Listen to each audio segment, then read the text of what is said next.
From KVUE News in Austin, you're watching Texas This Week with Ashley Goodo. Good morning. New poll data reveals what Texans want lawmakers to focus on in these final weeks of the legislative session. Plus, one of the top economists in the state joins us to talk tariffs and the politics behind the policy. But first, let's get to the 3 things you need to know in Texas politics. With education savings accounts signed into law, Governor Greg Abbott is turning his attention to bail reform. The governor held a roundtable in Austin on Wednesday, saying he wants lawmakers to get a bill to his desk that would automatically deny bail to violent suspects unless there's strong evidence they're not a danger. The Senate passed a bail reform package in February. The House version remains in committee. U.S. Senator John Cornyn has Republican insiders buzzing, releasing his 2026 campaign staff. The roster is filled with familiar names who helped elect top Republicans, including President Donald Trump, Governor Greg Abbott, and U.S. Senator Ted Cruz. Texas Attorney General Ken Paxton is vying to unseat Cornyn in the 2026 primary. A controversial bill is one step closer to the governor's desk. The House passed Senate Bill 17 to block people and companies from companies on the Director of National Intelligence's annual threat assessment list from buying private property. Right now, that's China, Russia, Iran, and North Korea. Supporters say this protects state resources. Opponents call it discriminatory. The bill now heads back to the upper chamber where the author can agree to the changes the House made or request a conference committee. Texas lawmakers are hard at work in these final weeks of the session to pass the bills they think Texans want. But what do people really want? The Texas Politics Project at UT Austin is out with a new poll asking voters what they want their lawmakers to focus on. Executive Director Dr. James Henson joined me to explain the data. You know, I want to start with the big issue for Governor Greg Abbott. He just signed it into law this past weekend, and that was education savings accounts.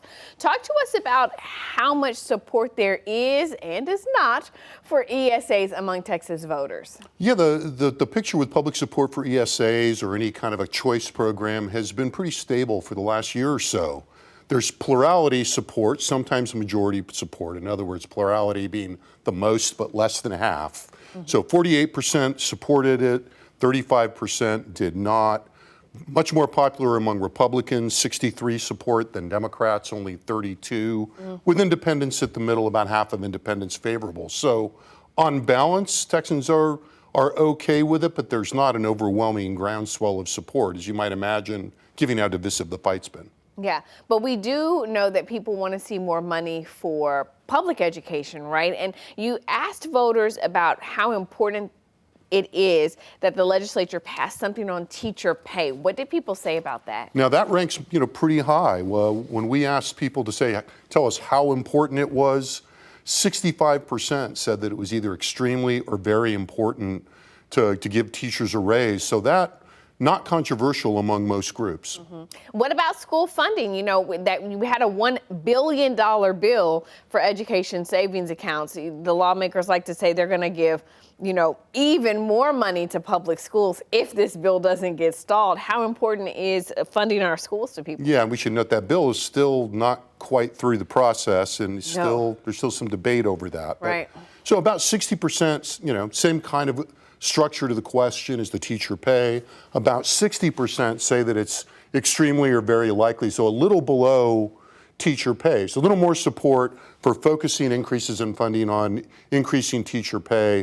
Support drops off just a little when you start talking about public education funding overall, but still majority support. And I think interesting to look at this and see in terms of the fact that more people want to see more money go to schools than they do ESAs, right?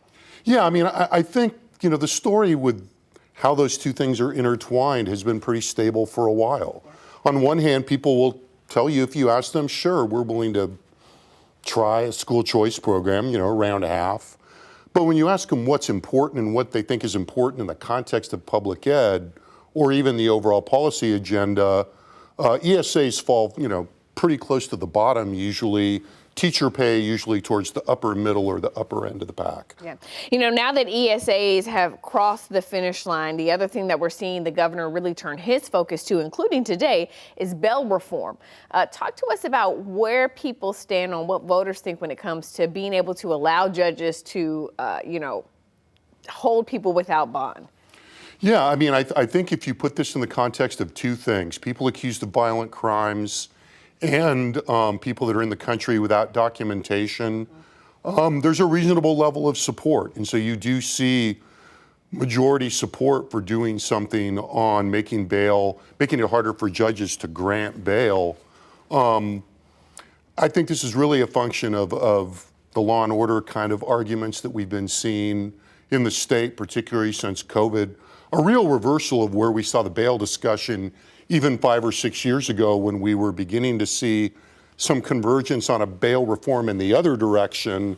That feels like it's kind of over for now after the increase in crime during and in the immediate aftermath of the pandemic.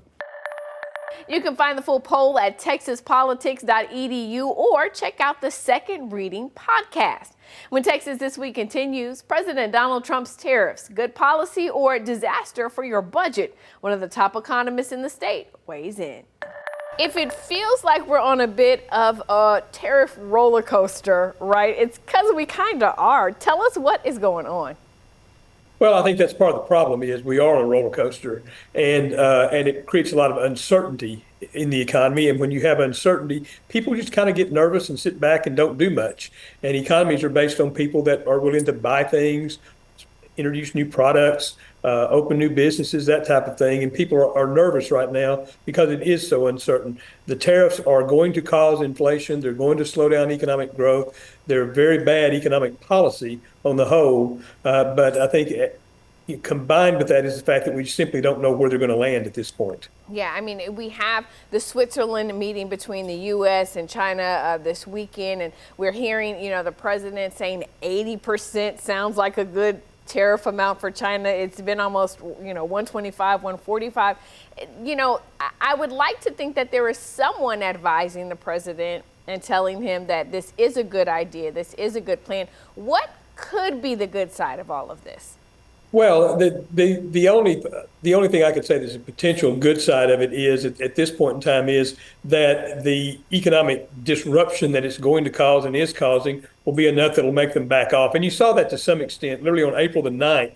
The bond market kind of stopped buying U.S. debt. That was the day he very quickly put the 90-day pause on most of the tariffs. So he is getting some information getting through there that these things are really harmful. But all the things that are talked about in terms of other countries paying us billions of dollars is not true. We pay the tariffs. When goods come into the country, whoever receives them pays the tariff.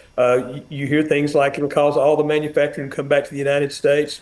Well, some of the things that have been talked about, dolls and first one thing and another, the labor structure just doesn't fit that. There's a few things that conceivably could come back to the United States in terms of production, but the vast majority of it is just going to be higher prices. Well, the other thing, even if those manufacturing operations do come back to the United States, it would take time to build them up, right?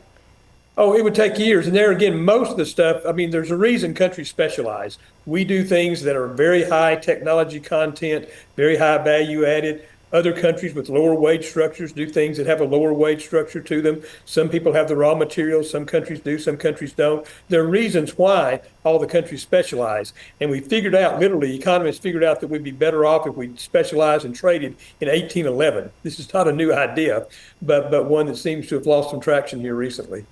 One of the things that I think is interesting is we see and we hear from so many small business owners who are saying how this is hurting them and how this is going to impact their customers. And yet state leadership has said they don't think we're going to see a big impact from the tariffs. Do you agree or disagree?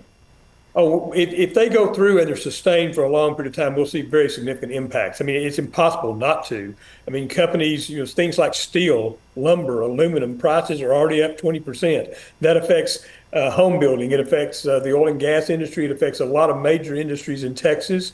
But all the consumer goods that come from a lot of Asian countries, particularly China, are going to be much more expensive. We're already seeing that a lot of the boats that were supposed to come over are not coming over. So we're going to start seeing some shortages. No, there's absolutely nothing beneficial that's going to come from this situation. As I say, that I think that what we can hope most for is that it gets resolved fairly soon. And I think when some of the economic harms make their way through the data, I think you'll see that happen.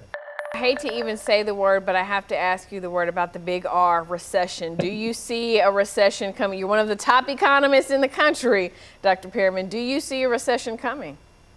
Well, it certainly could happen if these conditions persist. Again, my hope is that as the harms become apparent, we'll see us back off of some of this and get to a somewhat more normal situation that we can work with. But we're ripping up supply chains, we're creating difficulties, so that it certainly could happen. I'm still hopeful that it won't, because at least we're coming into it with a good, solid, strong economy underneath it all, and then we're very fortunate in that regard. But it's certainly something to keep an eye on, because if these tariffs persist, it will ultimately lead in that direction.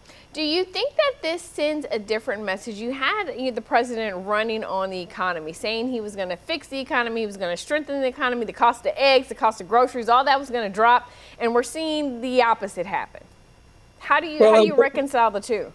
Well, unfortunately, that's true, and you really can't reconcile them. I mean, the tariff policy is something that basically we'd all be better off if we could get rid of just about all the tariffs. There are a few situations where you have to have them, but in general, the more we can trade freely among countries, the better off we're all going to be. And it's like they've completely lost sight in Washington the fact that this is nothing more than a tax on American producers and consumers.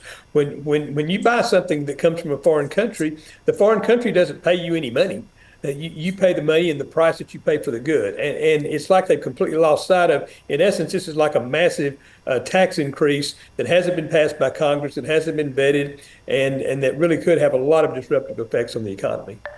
You can find the latest insights from Dr. Perryman at perrymangroup.com. That's Texas This Week.